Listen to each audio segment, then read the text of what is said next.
Hello guys, ഇന്നത്തെ പ്രത്യേകത എന്താണെന്ന് വെച്ചാൽ ആറ്റുകാൽ പൊങ്കാലയാണ്. എൻ്റെ അച്ചാമ്മ ആറ്റുകാൽ അമ്മയെടുത്ത് പോയാണ് പൊങ്കാല ഇടുന്നത്. പക്ഷെ അമ്മ പോയില്ല, ഞങ്ങളെയൊക്കെ ഒത്തമ്മ പോയില്ല, ഞങ്ങളിവിടെ ഒറ്റയ്ക്ക് വിട്ടിട്ട് പോയില്ല. അമ്മ വീട്ടിലാണ് പൊങ്കാല ഇടുന്നത്. അപ്പം ഞാൻ രാവിലെ തന്നെ എണീറ്റ് കുളിച്ച് വിളക്കൊക്കെ കത്തിക്കുകയാണ്. അമ്മ പറഞ്ഞു നമ്മൾ വയണയിലപ്പം ഉണ്ടാക്കുന്നുണ്ട്, അപ്പോൾ വയണയില പിച്ചി കൊണ്ടുവരാൻ പറഞ്ഞു. പിന്നെ ഞാനും എൻ്റെ അമ്മയോടെ വയണയില പിച്ചാൻ പോയി. അതിന് ശേഷം എൻ്റെ അടുത്ത് അമ്മ പറഞ്ഞു പൂ പിച്ചാൻ പറഞ്ഞു. അതിന് ഞാൻ പൂ പിച്ചാണ്, തെറ്റിപ്പൂ, അങ്ങനെ അവിടെയൊക്കെ ഉള്ള പൂക്കളൊക്കെ ഞാൻ പിച്ചുവാണ്. അങ്ങനെ അമ്മ ചട്ടിക്കകത്ത് വെള്ളം ഒഴിക്കുകയാണ്, അളവിനനുസരിച്ച് വെള്ളം ചട്ടിക്കകത്ത് ഒഴിച്ച് വെക്കുകയാണ്. പിന്നെ അമ്മ ഇലയൊക്കെ ഇട്ട് എല്ലാം ഒരുക്കി അങ്ങനെ വിളക്ക് കത്തിക്കുകയാണ് കേട്ടോ. അതിനുശേഷം അവിടെ പൊങ്കാല അടുപ്പിൽ കത്തിക്കുന്ന ആ സമയത്ത് തന്നെ ഞങ്ങൾ ഇവിടെ കത്തിക്കാന്ന് വെച്ചു. അങ്ങനെ അമ്മ എല്ലാം എടുത്ത് വെച്ചേക്കാണ്. ആ സമയത്ത് തന്നെ നമ്മൾ ഏഷ്യാനെറ്റിൽ ന്യൂസ് ഇട്ട് ലൈവ് ഇട്ടിട്ട് നമ്മൾ ആ ടൈമിൽ തന്നെ ഞങ്ങൾ കത്തിച്ചു, നമ്മളെ പൊങ്കാല അടുപ്പ് കത്തിച്ചു.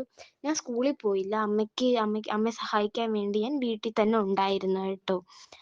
അങ്ങനെ അമ്മ പറഞ്ഞ് അരി ഇടാൻ പറഞ്ഞു. അപ്പം ഞാൻ തൊഴുത് പ്രാർത്ഥിച്ച് അമ്മയെ ഓർത്ത് തന്നെ ഞാൻ പ്രാർത്ഥിച്ച് അരി ഇട്ടു. അതിനുശേഷം ഞങ്ങൾ 3 കാര്യങ്ങളാണ് ഉണ്ടാക്കുന്നത്. വയണയിലപ്പം, പൊങ്കാല, അതിനുശേഷം ഞങ്ങൾ മണ്ടപ്പമാണ് ഉണ്ടാക്കുന്നത്. നമ്മുടെ പൊങ്കാല തിളച്ച് പൊങ്ങാണ് കേട്ടോ. അത് ഞങ്ങൾ എല്ലാം കണ്ട് തൊഴുത് പ്രാർത്ഥിച്ച് നിൽക്കുകയാണ്. അങ്ങനെ അമ്മ മണ്ടയപ്പം ഉണ്ടാക്കാൻ കയറി. അങ്ങനെ കണ്ണും മൂക്കും ഒക്കെ വായൊക്കെ ആയിട്ട് ഒരു രൂപം പോലെയാണ് ഇത് ഉണ്ടാക്കുന്നത്. പയറുപൊടി, അരിപ്പൊടി, ശർക്കര, പഴം, തേങ്ങ ഇതൊക്കെ ഇട്ടിട്ടാണ് ഇത് ഉണ്ടാക്കുന്നത്. അങ്ങനെ അമ്മ അതിന് ശേഷം അത് അവിടെ ഉണ്ടാക്കാൻ വെച്ചതിന് ശേഷം അമ്മ വന്ന് വയണയിലപ്പം ഉണ്ടാക്കുകയാണ്. ഒരു മാല പോലെ ഇങ്ങനെ കോർത്ത് വെക്കുകയാണ്. ഇങ്ങനെയാണ് വയണയിലപ്പം അമ്മ ഉണ്ടാക്കുന്നത്. അത് കാണാൻ നല്ല രസമായിരുന്നു. ഞാൻ അതിങ്ങനെ വീഡിയോ ഒക്കെ എടുത്തു.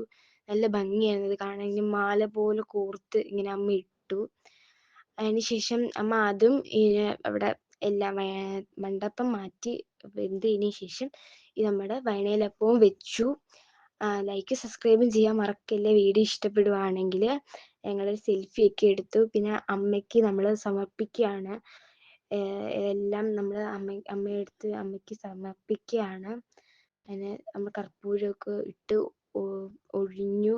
ശേഷം പൂവൊക്കെ ഇട്ടു. ഞാൻ പ്രാർത്ഥിച്ചു കേട്ടോ.